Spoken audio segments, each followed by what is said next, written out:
ಎಲ್ಲರಿಗೂ ನಮಸ್ಕಾರಗಳು. ಇಂದು ನಾನು ಶ್ರೀ ಸಾಯಿ ಸಚ್ಚರಿತ್ರೆಯ 10ನೇ ಅಧ್ಯಾಯವನ್ನು ಓದುತ್ತಿದ್ದೇನೆ. ಬಾಬಾರವರ ಜೀವನ. ಅವರು ಮಲಗುತ್ತಿದ್ದ ಹಲಿಗೆ, ಶಿರಡಿಯಲ್ಲಿ ಅವರು ನೆಲೆಸಿದ್ದುದು, ಉಪದೇಶಗಳು, ಅವರ ನಮ್ರತೆ, ಸುಗಮ ದಾರಿ. ಯಾರು ತಮ್ಮ ಜೀವಿತವನ್ನು ಪರರ ಶ್ರೇಯಸ್ಸಿಗೆ ಮುಡಿಪಾಗಿಟ್ಟಿರುತ್ತಾರೋ ಅಂತಹ ಶ್ರೀ ಸಾಯಿಬಾಬಾರವರನ್ನು ನೀವು ಯಾವಾಗಲೂ ಧ್ಯಾನಿಸಿರಿ. ಅವರನ್ನು ಧ್ಯಾನಿಸುವುದರಿಂದ ಜನನ ಮರಣವೆಂಬ ಭವಸಾಗರವನ್ನು ದಾಟಬಹುದು. ಇದೊಂದೇ ಸುಲಭವಾದ ಸಾಧನೆ. ನಮ್ಮ ಮನಸ್ಸು ನೆಮ್ಮದಿಯಾಗಿರಲು ಪ್ರತಿಕ್ಷಣವೂ ಈ ಸಾಧನೆಯನ್ನು ಅಭ್ಯಾಸ ಮಾಡಬೇಕು. ಇತರ ದೇವತೆಗಳೆಲ್ಲ ಬರೀ ಭ್ರಮೆ. ಗುರು ಒಬ್ಬನೇ ದೇವರು. ನಾವು ನಮ್ಮ ಸದ್ಗುರುವಿನಲ್ಲಿ ಅಚಲ ನಂಬಿಕೆ ಇಟ್ಟಿದ್ದಾದರೆ ಅವರು ನಮ್ಮ ಅದೃಷ್ಟ ಒಳ್ಳೆಯದಾಗಿ ಮಾರ್ಪಡಿಸಬಹುದು. ನಿರ್ಮಲ ಚಿತ್ತದಿಂದ ಅವರ ಸೇವೆ ಮಾಡಿದರೆ ಸಂಸಾರವೆಂಬ ಬಂಧನದಿಂದ ಮುಕ್ತರಾಗಬಹುದು. ನ್ಯಾಯ ಮತ್ತು ಮೀಮಾಂಸೆ ಎಂಬ ವೇದಾಂತಗಳನ್ನು ಅಭ್ಯಾಸ ಮಾಡಬೇಕಿಲ್ಲ. ನಾವು ಗುರುವನ್ನು ಅಂಬಿಗನನ್ನಾಗಿ ಮಾಡಿಕೊಂಡರೆ ನೋವು, ದುಃಖವೆಂಬ ಸಮುದ್ರವನ್ನು ಸುಗಮವಾಗಿ ದಾಟಬಹುದು. ನದಿ ಮತ್ತು ಸಮುದ್ರಗಳನ್ನು ದಾಟುವಾಗ ನಾವು ಅಂಬಿಗನನ್ನು ನಂಬಿರುವ ಹಾಗೆ ಸಂಸಾರ ಬಂಧನದ ಸಮುದ್ರವನ್ನು ದಾಟುವಾಗ ಸದ್ಗುರುವನ್ನು ನಾವು ನಂಬಲೇಬೇಕು. ಅವರು ಭಕ್ತರಿಂದ ನಿಶ್ಚಲ ಭಕ್ತಿಯನ್ನು ಅಪೇಕ್ಷಿಸುತ್ತಾರೆ. ಅವರು ಜ್ಞಾನ ಮತ್ತು ಅಪರಿಮಿತವಾದ ಆನಂದವನ್ನು ನಮಗೆ ದೊರಕಿಸುತ್ತಾರೆ. ಬಾಬಾರವರ ಹಾಸಿಗೆ. ಬಾಬಾರವರು ಹೇಗೆ ನಿದ್ರಿಸುತ್ತಿದ್ದರೆಂಬುದನ್ನು ನೋಡೋಣ. ಶ್ರೀ ನಾನಾ ಸಾಹೇಬ ಡೆಂಗಳೆಯವರು ಬಾಬಾರವರಿಗೆ ಮಲಗಲು ಒಂದು ಕಟ್ಟಿಗೆಯ ಹಲಿಗೆ ತಂದಿದ್ದರು.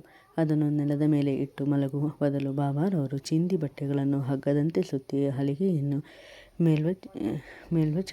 ಮೇಲ್ಛಾವಣಿಯಿಂದ ಎತ್ತರದಲ್ಲಿ ತೂಗು ಹಾಕಿ ಉಯ್ಯಾಲೆಯಂತೆ ಮಾಡಿಕೊಂಡು ಅದರ ಮೇಲೆ ನಿದ್ರಿಸುತ್ತಿದ್ದರು. ಉಯ್ಯಾಲೆ ಹಲಿಗೆಯ ಭಾರವನ್ನು ತಡೆಯಲಾರದೆ ಕಿತ್ತು ಬೀಳುವ ಹಾಗೆಯೇ ತೋರುತ್ತಿತ್ತು. ಆದರೆ ಬಾಬಾರವರ ಲೀಲೆ ವಿಸ್ಮಯಕಾರಕ. ಹಲಿಗೆಯ 4 ಮೂಲೆಗಳಲ್ಲಿಯೂ 4 ಪಣತಿಗಳನ್ನು ಹಚ್ಚಿ ಇಡುತ್ತಿದ್ದರು. ಅವರು ಹಲಿಗೆಯ ಮೇಲೆ ಹೇಗೆ ಹತ್ತಿ ಕುಳಿತುಕೊಳ್ಳುತ್ತಿದ್ದರು, ಹೇಗೆ ಕೆಳಗಿಳಿದು ಬರುತ್ತಿದ್ದರು ಎಂಬುದು ಯಾರಿಗೂ ತಿಳಿದಿರಲಿಲ್ಲ. ಎಷ್ಟು ಜನರು ಇದನ್ನು ಪರೀಕ್ಷಿಸಲು ಬಂದು ವಿಫಲರಾಗಿದ್ದರು. ಈ ಚಮತ್ಕಾರವನ್ನು ಪರೀಕ್ಷಿಸಲೋಸ್ಕರ ಒಂದು ದಿನ ಮಸೀದಿಯಲ್ಲಿ ಜನ ನೆರೆದರು. ಇದನ್ನು ಕಂಡ ಬಾಬಾರವರು ಉದ್ರಿಕ್ತರಾಗಿ ಹಲಿಗೆಯನ್ನು ಚೂರು ಚೂರು ಮಾಡಿ ಬಿಸುಟಿದರು. ಬಾಬಾ ಅಷ್ಟಸಿದ್ಧಿಗಳನ್ನು ತಮ್ಮ ಹತೋಟಿಯಲ್ಲಿ ಇಟ್ಟುಕೊಂಡಿದ್ದರು. ಅವರು ಅವುಗಳನ್ನೇನು ಅಭ್ಯಾಸ ಮಾಡಿರಲಿಲ್ಲ. ಜನ್ಮತಮವು ಅವರ ಕರಗತವಾಗಿದ್ದವು. ಸಗುಣ ಬ್ರಹ್ಮ. ಬಾಬಾರವರು ಸಾಮಾನ್ಯ ಮನುಷ್ಯರಂತೆ ಕಂಡು ಬಂದರು. ಅವರು ಪ್ರತಿಯೊಬ್ಬರ ಆತ್ಮದಲ್ಲಿಯೂ ವಾಸವಾಗಿದ್ದರು. ಬಾಹ್ಯದಲ್ಲಿ ಜನರು ಯೋಗಕ್ಷೇಮವನ್ನೇ ಚಿಂತಿಸುತ್ತಿದ್ದರು. ಭಕ್ತರಿಗೋಸ್ಕರ ಬಾಹ್ಯದಲ್ಲಿ ಅವರು ಅನೇಕ ಆಶೆ ಆಕಾಂಕ್ಷೆಗಳನ್ನು ವ್ಯಕ್ತಪಡಿಸುತ್ತಿದ್ದರು. ಅಂತರಂಗದಲ್ಲಿ ಅವರು ಶಾಂತಿಯ ಪ್ರತೀಕವಾಗಿದ್ದರು. ಬಹಿರಂಗದಲ್ಲಿ ನಿರಂತರ ಕೆಲಸ ಮಾಡುವ ವಿಲಕ್ಷಣ ವ್ಯಕ್ತಿಯಂತೆ ವರ್ತಿಸುತ್ತಿದ್ದರು. ಅಂತರಂಗದಲ್ಲಿ ಅದ್ವೈತವನ್ನು ಪ್ರೀತಿಸುತ್ತಿದ್ದರು. ಬಾಹ್ಯದಲ್ಲಿ ಪ್ರಪಂಚವೆಂಬ ಬಂಧನಕ್ಕೆ ಸಿಕ್ಕಿದ್ದರು. ಕೆಲವು ಬಾರಿ ಪ್ರತಿಯೊಬ್ಬರನ್ನು ಪ್ರೀತಿ ಮತ್ತು ಆದರಗಳಿಂದ ಕಾಣುತ್ತಿದ್ದರು. ಕೆಲವು ವೇಳೆ ಅವರ ಮೇಲೆ ಕಲ್ಲೆಸೆಯುತ್ತಿದ್ದರು. ಅನೇಕ ಸಾರಿ ಕೆಲವರನ್ನು ತಬ್ಬಿಕೊಂಡು ಶಾಂತಿಮೂರ್ತಿಯಾಗುತ್ತಿದ್ದರು. ಮತ್ತೊಮ್ಮೆ ಅವರನ್ನು ದೂಷಿಸುತ್ತಿದ್ದರು. ಯಾವಾಗಲೂ ಆತ್ಮಚಿಂತನೆಯಲ್ಲಿಯೇ ತಲ್ಲೀನರಾಗಿ ಭಕ್ತರನ್ನು ಆದರದಿಂದ ಕಾಣುತ್ತಿದ್ದರು. ಅವರು ಒಂದು ಆಸನದಲ್ಲಿ ಕುಳಿತಿರುತ್ತಿದ್ದರು. ಎಲ್ಲಿಗೂ ಪ್ರಯಾಣ ಮಾಡುತ್ತಿರಲಿಲ್ಲ. ಯಾವಾಗಲೂ ಕೈಯಲ್ಲಿ ಸಟಾಕ ಇಟ್ಟುಕೊಂಡಿರುತ್ತಿದ್ದರು. ಐಶ್ವರ್ಯ ಕೀರ್ತಿಗಾಗಿ ಎಂದೂ ಆಸೆ ಪಡುತ್ತಿರಲಿಲ್ಲ. ಭಿಕ್ಷೆ ಬೇಡಿ ಜೀವಿಸುತ್ತಿದ್ದರು. ಯಾವಾಗಲೂ ಅಲ್ಲಾ ಮಾಲಿಕ್, ದೇವರು ದೊಡ್ಡವನು ಎನ್ನುತ್ತಿದ್ದರು. ಅವರು ಜ್ಞಾನದ ಗಣಿಯಾಗಿದ್ದರು. ನಿಜಕ್ಕೂ ಅವರು ದತ್ತದೇವರು. ನಿಜವಾಗಿಯೂ ಅದೃಷ್ಟವಂತರಾಗಿ ಕೆಲವರಿಗೆ ಮಾತ್ರ ಈ ನಿಧಿ ಪೆಟ್ಟಿಗೆ ದೊರಕಿತ್ತು. ಯಾರು ಅವರ ನಿಜವಾದ ವ್ಯಕ್ತಿತ್ವವನ್ನು ತಿಳಿಯಲಿಲ್ಲವೋ ಅಂಥವರು ದುರದೃಷ್ಟಶಾಲಿಗಳೇ ಸರಿ. ಶಿರಡಿಯಲ್ಲಿ ಅವರು ನೆಲೆಸಿದ್ದುದು, ಅವರ ಜನ್ಮ, ಬಾಬಾರವರ ಮಾತಾಪಿತೃಗಳಾರು, ಅವರ ನಿಜವಾದ ಜನ್ಮದಿನ ಯಾವುದು ಎಂಬುದು ಯಾರಿಗೂ ತಿಳಿದಿಲ್ಲ. ಆದರೆ ಅವರು ಶಿರಡಿಯಲ್ಲಿ ಬಂದು ನೆಲೆಸಿದ ವರ್ಷದ ಆಧಾರದ ಮೇಲೆ ಅವುಗಳನ್ನು ಅಂದಾಜಾಗಿ ನಿರ್ಧರಿಸಬಹುದು. ಬಾಬಾರವರು ತಮ್ಮ ಸುಮಾರು 16ನೇ ವಯಸ್ಸಿನಲ್ಲಿ ಮೊದಲು ಶಿರಡಿಯಲ್ಲಿ ಕಾಣಿಸಿಕೊಂಡರು. ಅಂದಿನಿಂದ ಅವರು 3 ವರ್ಷಗಳವರೆಗೆ ಶಿರಡಿಯಲ್ಲಿದ್ದರು. ಮುಂದೆ ಕೆಲವು ಕಾಲ ಕಣ್ಮರೆಯಾಗಿದ್ದರು. ನಂತರ ಅವರು ಚಾಂದ್ ಪಟೇಲರ ಮದುವೆಯಾದಿ ಬಣದ ಜೊತೆಯಲ್ಲಿ ಮತ್ತೊಮ್ಮೆ ಶಿರಡಿಗೆ ಬಂದರು. ಆಗ ಅವರಿಗೆ ಸುಮಾರು 20 ವರ್ಷ ವಯಸ್ಸಾಗಿರಬಹುದು. ಅಂದಿನಿಂದ ಅವರು 60 ವರ್ಷಗಳವರೆಗೆ ಶಿರಡಿಯಲ್ಲಿ ನೆಲೆಸಿದರು. ಬಾಬಾ 1918ರಲ್ಲಿ ಸಮಾಧಿ ಹೊಂದಿದರು. ಇದರಿಂದ ಬಾಬಾರವರು ಸುಮಾರು 1938ರಲ್ಲಿ ಜನಿಸಿದರು ಎಂದು ನಾವು ಹೇಳಬಹುದು. ಬಾಬಾರವರ ಉಪದೇಶಗಳು. 17ನೇ ಶತಮಾನದಲ್ಲಿ ಬಾಳಿ ಬದುಕಿದ 1908ರಿಂದ 1981 ಸಂತ ರಾಮದಾಸರು ಗೋವು ಮತ್ತು ಬ್ರಾಹ್ಮಣರನ್ನು ಯವನರ ದೌರ್ಜನ್ಯದಿಂದ ಪಾರು ಮಾಡಿ ಜೀವನದ ಗುರಿಯನ್ನು ಸಾಧಿಸಿದರು. ನಂತರ ಮುಂದಿನ 2 ಶತಮಾನಗಳಲ್ಲಿ ಹಿಂದೂ ಮತ್ತು ಮುಸ್ಲಿಂ ಜಾತಿಯ ಕಲಹಗಳು ಪುನಃ ತಲೆ ಎತ್ತುತ್ತಿದ್ದವು. ಇವುಗಳನ್ನು ನಿರ್ಮೂಲ ಮಾಡಲು ಬಾಬಾರವರು ಜನ್ಮ ತಾಳಿದರು. ಶ್ರೀರಾಮ ಹಿಂದೂಗಳ ದೇವರು, ರಹೀಮ ಮೊಹಮ್ಮದೀಯರ ದೇವರು ಇಬ್ಬರೂ ಒಂದೇ ಎಂದು ಬಾಬಾ ಯಾವಾಗಲೂ ಉಪದೇಶಿಸುತ್ತಿದ್ದರು. ಅವರಲ್ಲಿ ಸ್ವಲ್ಪವಾದರೂ ವ್ಯತ್ಯಾಸವಿರಲಿಲ್ಲ. ವಿನಾಕಾರಣ ಭಕ್ತರು ಏಕೆ ಕಲಹ ಮಾಡಬೇಕು ಎಂದು ಬಾಬಾ ಕೇಳುತ್ತಿದ್ದರು. ಜಾತಿ ಭೇದಬೇಕೆ, ಎಲ್ಲ ಧರ್ಮಗಳು ಒಂದೇ ಎಂದು ಒಗ್ಗಟ್ಟಾಗಿರಿ, ರಾಷ್ಟ್ರದ ಐಕ್ಯಮತವನ್ನು ಸಾಧಿಸಿರಿ. ತಾರತಮ್ಯ ಮಾಡಿ ವಾದಿಸುವುದರಿಂದ ಫಲವೇನು? ನಿಮ್ಮ ಯೋಗಕ್ಷೇಮ ನೋಡಿಕೊಳ್ಳಿರಿ, ದೇವರು ನಿಮ್ಮನ್ನು ಕಾಪಾಡುತ್ತಾನೆ. ಯೋಗ, ಯಾಗ, ತಪಸ್ಸು ಮತ್ತು ಜ್ಞಾನ ಇವು ಪರಮಾತ್ಮನನ್ನು ಸೇರುವ ಸಾಧನಗಳು. ಇವುಗಳಲ್ಲಿ ಯಾವುದಾದರೊಂದನ್ನು ನೀವು ಸಾಧಿಸದಿದ್ದರೆ ನಿಮ್ಮ ಜನ್ಮ ನಿಸ್ಸಾರ್ಥಕ. ಯಾರಾದರೂ ನಿಮಗೆ ಅಹಿತ ಮಾಡಿದರೆ ತಿರುಗಿಯೂ ಅಹಿತ ಮಾಡಲು ಹೋಗಬೇಡಿ. ಬೇರೆಯವರಿಗೆ ಏನಾದರೂ ನಿಮಗೆ ಮಾಡಬೇಕೆಂದೆನ್ನಿಸಿದರೆ ಒಳ್ಳೆಯದನ್ನು ಮಾಡಿ ಎಂದು ಸಾಯಿಬಾಬಾ ಅನ್ನುತ್ತಿದ್ದರು. ಸಂಕ್ಷಿಪ್ತವಾಗಿ ಇದು ಬಾಬಾ ಅವರ ಉಪದೇಶ. ಅದು ಭೌತಿಕ ಮತ್ತು ಆಧ್ಯಾತ್ಮಿಕ ವಿಷಯಗಳಲ್ಲಿ ನಮಗೆ ಸಹಾಯವಾಗುತ್ತದೆ. ಸದ್ಗುರು ಸಾಯಿಬಾಬಾ ಗುರುಗಳು ಅನೇಕರಿದ್ದಾರೆ. ಕೆಲವರು ತಂಬೂರಿ ತಾಳಗಳನ್ನು ಹಿಡಿದುಕೊಂಡು ತಮ್ಮ ಆಧ್ಯಾತ್ಮಿಕತೆಯನ್ನು ತೋರ್ಪಡಿಸುತ್ತಾ ಮನೆ ಮನೆಗೂ ಅಲೆಯುತ್ತಾರೆ. ತಮ್ಮ ಶಿಷ್ಯರಿಗೆ ಮಂತ್ರಗಳನ್ನು ಉಪದೇಶಿಸಿ ಅವರಿಂದ ದ್ರವ್ಯವನ್ನು ಸುಲಿಗೆ ಮಾಡುತ್ತಾರೆ. ಧರ್ಮ ಮತ್ತು ಮತಬೋಧಕರೆಂದು ಹೇಳಿಕೊಂಡು ಅವರು ಸ್ವತಃ ನೀತಿಬಾಹಿರರು, ಅಧರ್ಮಿಗಳು ಆಗಿರುವ ಎಷ್ಟು ಜನರು ಇಲ್ಲ. ಬಾಬಾರವರಲ್ಲಿ ಇಂಥ ಡಂಬಾಚಾರವಿರಲಿಲ್ಲ. ತಮ್ಮ ಭಕ್ತರಲ್ಲಿ ಅವರಿಗೆ ಪರಿಮಿತವಾದ ಪ್ರೀತಿ ಇದ್ದಿತು. ಗುರುಗಳಲ್ಲಿ 2 ವಿಧ, ನಿಯತ್ ಮತ್ತು ಅನಿಯತ್. ಮೊದಲನೆಯವರು ತಮ್ಮ ಉಪದೇಶಗಳಿಂದ ನಮ್ಮಲ್ಲಿ ಒಳ್ಳೆಯ ಗುಣಗಳನ್ನುಂಟು ಮಾಡಿ ನಮ್ಮ ಆತ್ಮವನ್ನು ಶುದ್ಧಿ ಮಾಡಿ ಮುಕ್ತಿ ಮಾರ್ಗದ ಪದದಲ್ಲಿ ಕೊಂಡೊಯ್ಯುತ್ತಾರೆ. ಎರಡನೆಯವರು ನಮ್ಮಲ್ಲಿ ಕಲಹ ಮತ್ತು ಭೇದ ಭಾವ ಹುಟ್ಟುವಂತೆ ಮಾಡುತ್ತಾರೆ. ಆದರೆ ಯಾವ ಗುರುವು ನಮ್ಮ ಆತ್ಮವನ್ನು ನಮ್ಮಲ್ಲಿ ದೃಢಪಡಿಸಬಲ್ಲವು? ಯಾವ ಗುರುವು ಸಂಸಾರ ಸಾಗರದಿಂದ ನಮ್ಮನ್ನು ದಾಟಿಸಬಲ್ಲನು? ಅವನೇ ಸದ್ಗುರು. ಸಾಯಿಬಾಬಾ ಇಂತಹ ಸದ್ಗುರುಗಳಾಗಿದ್ದರು.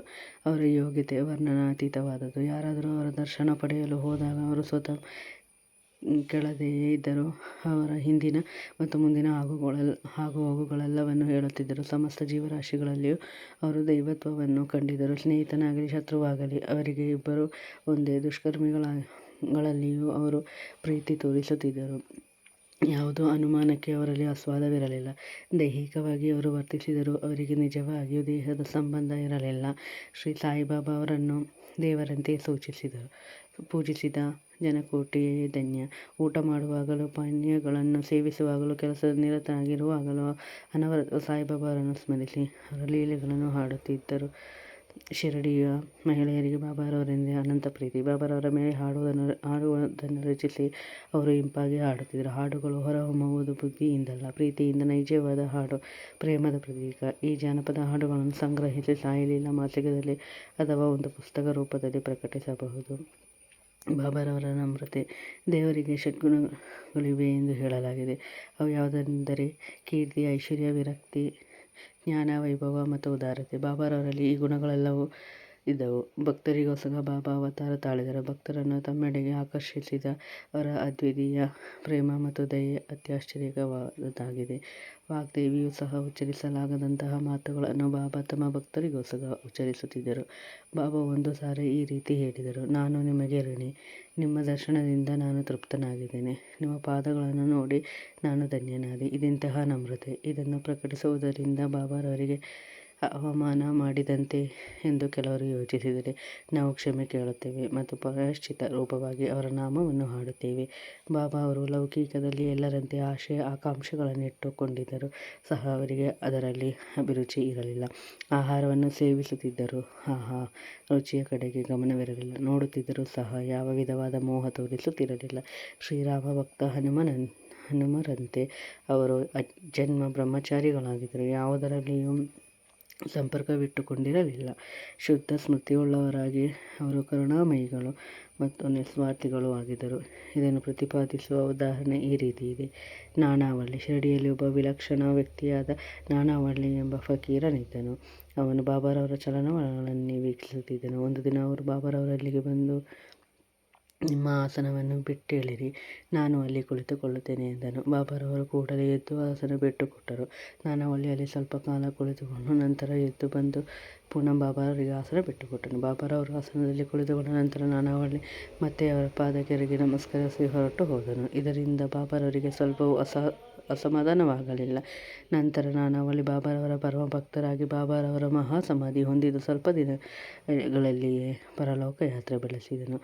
ಸುಗಮವಾದ ದಾರಿ, ಸಾಧು ಸಂತರ ಕಥೆಗಳು ಕೇಳುವುದು ಮತ್ತು ಅವರ ಜೊತೆಯಲ್ಲಿ ವಾಸ ಮಾಡುವುದು. ಬಾಬಾರವರು ಲೌಕಿಕದಲ್ಲಿ ಸಾಮಾನ್ಯ ಮನುಷ್ಯರಂತೆ ವರ್ತಿಸುತ್ತಿದ್ದರು. ಅವರ ನಡೆನುಡಿಗಳಲ್ಲಿ ಒಂದು ವಿಶೇಷತೆ ಇತ್ತು. ಇದರಿಂದ ಅಪರೂಪವಾದ ಪ್ರತಿಭೆ ಕಂಡು ಬರುತ್ತಿತ್ತು. ಅವರು ಮಾಡಿದುದೆಲ್ಲವೂ ಭಕ್ತರ ಹಿತಕ್ಕಾಗಿಯೇ. ಅವರು ತಮ್ಮ ಭಕ್ತರಿಗೆ ಯಾವುದೊಂದು ಯೋಗಾಸನವನ್ನಾಗಲಿ ಧಾರ್ಮಿಕ ರೀತಿಯನ್ನಾಗಲಿ ಹೇಳಿಕೊಡಲಿಲ್ಲ. ಮಂತ್ರೋಪದೇಶ ಮಾಡುತ್ತಿರಲಿಲ್ಲ. ಅಹಂಭಾವವನ್ನು ತ್ಯಜಿಸಿ ಯಾವಾಗಲೂ ಸಾಯಿ ಸಾಯಿ ಎಂದು ಉಚ್ಚರಿಸಿರೆಂದು ಮಾತ್ರ ಬಾಬಾ ಹೇಳುತ್ತಿದ್ದರು. ಇದರಂತೆ ನೀವು ನಡೆದರೆ ನಿಮ್ಮ ತೊಂದರೆಗಳೆಲ್ಲವೂ ನಿವಾರಣೆಯಾಗುತ್ತವೆ. ಅಗ್ನಿಕುಂಡದ ಮುಂದೆ ಕುಳಿತು ಯಾಗ ಮಾಡುವುದು ಬ್ರಾಹ್ಮಣರಿಗೆ ಮಾತ್ರ ಸಾಧ್ಯ. ಅದು ಬೇರೆ ವರ್ಗದವರಿಗೂ ಸಾಧ್ಯವಿಲ್ಲ. ಯೋಚನೆ ಮಾಡುವುದೊಂದೇ ಮನಸ್ಸಿನ ಕೆಲಸ. ಯೋಚಿಸದೆ ಮನಸ್ಸು ಒಂದು ಕ್ಷಣವಾದರೂ ಇರಲಾರದು. ಅದಕ್ಕೆ ಇಂದ್ರಿಯ ವಸ್ತುವನ್ನು ಕೊಟ್ಟರೆ ಅದನ್ನೇ ಕುರಿತು ಚಿಂತಿಸುತ್ತದೆ. ಗುರುವನ್ನು ಕೊಟ್ಟರೆ ಅವನನ್ನೇ ಕುರಿತು ಚಿಂತಿಸುತ್ತದೆ. ನೀವು ಬಾಬಾರವರ ಗುಣ ಮತ್ತು ಪ್ರತಿಭೆಯನ್ನು ಕೇಳುವಿರಿ. ಅದನ್ನು ಪ್ರತಿದಿನವೂ ಹೇಳಿರಿ. ಇದೇ ನೀವು ಬಾಬಾರವರಿಗೆ ಸಲ್ಲಿಸಬಹುದಾದ ನೈಸರ್ಗಿಕ ಪೂಜೆ. ಸಂತರ ಕಥೆಗಳನ್ನು ಕೇಳುವುದು ಈ ಹಿಂದೆ ಹೇಳಿದ ಸಾಧನಗಳಷ್ಟು ಕಷ್ಟವಲ್ಲ. ಅದು ನಿಮ್ಮನ್ನು ಸಂಸಾರ ಬಂಧನದ ಹೆದರಿಕೆಯಿಂದ ತಪ್ಪಿಸಿ ಧಾರ್ಮಿಕ ಪದದೆಡೆಗೆ ಸಾಗಿಸುತ್ತದೆ. ಆದುದರಿಂದ ಅಂಥ ಕಥೆಗಳನ್ನು ಕೇಳಿರಿ ಮತ್ತು ಮನಸ್ಸಿನಲ್ಲಿ ಗ್ರಹಿಸಿಕೊಳ್ಳಿರಿ. ಇದನ್ನು ಮಾಡಿದರೆ ಎಲ್ಲ ವರ್ಗದವರು ಪರಿಶುದ್ಧರಾಗಬಹುದು. ನೀವು ಎಲ್ಲಿಯೇ ಇರಿ, ಯಾವುದೇ ಕೆಲಸ ಮಾಡುತ್ತೀರಿ, ನಿಮ್ಮ ಮನಸ್ಸನ್ನು ಶ್ರೀ ಸಾಯಿ ಅವರಲ್ಲಿ ಇಡಿ. ಅವರು ಖಂಡಿತವಾಗಿಯೂ ನಿಮ್ಮನ್ನು ಆಶೀರ್ವದಿಸುವರು. ಇದೇ ಬಾಬಾ ಅವರನ್ನು ಅರಿಯಲು ಸುಲಭವಾದ ಸಾಧನ. ಎಲ್ಲರೂ ಇದನ್ನು ಅಭ್ಯಾಸ ಮಾಡಲಾರರು. ಕಾರಣ ಭಗವಂತನ ದಯೆ ಇಲ್ಲದೆ ನಮಗೆ ಸಂತರ ಕಥೆಗಳನ್ನು ಕೇಳುವ ಮನಸ್ಸು ಬರುವುದಿಲ್ಲ. ಅವರ ಕಥೆಗಳನ್ನು ಕೇಳಿದರೆ ಅವರೊಡನೆ ಇದ್ದಂತೆಯೇ. ಸಂತರೊಡನೆ ಇರುವುದು ಬಹು ಮುಖ್ಯವಾದುದು. ಅದು ನಿಮ್ಮ ದೇಹ ಸ್ಮೃತಿಯನ್ನು ತಪ್ಪಿಸಿ ಅಹಂಭಾವವನ್ನು ತೆಗೆದು ಜನನ ಮರಣಗಳಿಂದ ನಮ್ಮನ್ನು ವಿಮುಕ್ತ ಮಾಡಿ ಹೃದಯದ ಎಲ್ಲ ಗಂಟುಗಳನ್ನು ಬಿಡಿಸಿ ಶುದ್ಧ ಚೈತನ್ಯನಾದ ಆ ವಾಸುದೇವನಲ್ಲಿಗೆ ನಿಮ್ಮನ್ನು ಕರೆದೊಯ್ಯುತ್ತದೆ. ಇದು ಇಂದ್ರಿಯ ವಸ್ತುಗಳಲ್ಲಿ ವಿರಕ್ತಿ ಹುಟ್ಟಿಸಿ ನಿಸ್ವಾರ್ಥಿಗಳನ್ನಾಗಿ ಮಾಡಿ ಧಾರ್ಮಿಕ ಪದದೆಡೆಗೆ ಸಾಗಿಸುತ್ತದೆ. ಪೂಜೆ, ಭಕ್ತಿ ಅಥವಾ ಅವರ ನಾಮಸ್ಮರಣೆ ಎಂಬ ಸಾಧನಗಳು ನಿಮಗೆ ಸಾಧ್ಯವಾಗದಿದ್ದರೆ ಆ ಪರಮಾತ್ಮನನ್ನೇ ನಿಶ್ಚಲ ಚಿತ್ತದಿಂದ ಧ್ಯಾನಿಸಿದರೆ ಈ ಸಂಸಾರ ಸಾಗರವನ್ನು ದಾಟಬಹುದು. ಇದಕ್ಕೋಸ್ಕರವೇ ಸಾಧು ಸಂತರು ಜನ್ಮ ತಾಳುವುದು. ನಮ್ಮ ಪಾಪಗಳನ್ನು ನಿರ್ಮೂಲ ಮಾಡುವ ಗಂಗೆ, ಗೋದಾವರಿ, ಕೃಷ್ಣೆ, ಕಾವೇರಿ ನದಿಗಳು ಸಹ ಸಂತರು ತಮ್ಮಲ್ಲಿ ಬಂದು ಸ್ನಾನ ಮಾಡಿ ತಮ್ಮನ್ನು ಪವಿತ್ರ ಮಾಡಬೇಕೆಂದು ತೊರೆಯುತ್ತವೆ. ಇದು ಸಂತರ ವೈಭವ. ನಮಗೆ ಬಾಬಾರವರ ಪಾದದರ್ಶನ ಲಭಿಸಿದುದು ನಮ್ಮ ಪೂರ್ವ ಜನ್ಮದ ಸುಕೃತವೇ ಸರಿ. ಮಸೀದಿಯ ಒಂದು ಮೂಲೆಯಲ್ಲಿ ದಯಾಮರಾಗಿ ಉದಿಯನ್ನು ನೀಡುತ್ತಿರುವ ಬಾಬಾ ಅವರ ಚಿತ್ರವನ್ನು ನೆನಪಿನಲ್ಲಿಟ್ಟುಕೊಂಡು ಸದ್ಗುಣ ಸಂಪನ್ನರಾದ ಅವರನ್ನು ಧ್ಯಾನಿಸಿ ಈ ಅಧ್ಯಾಯವನ್ನು ಮುಗಿಸೋಣ. ಶ್ರೀ ಸಾಯಿ ಪ್ರಣಾಮ. ಎಲ್ಲರಿಗೂ ವಂದನೆಗಳು.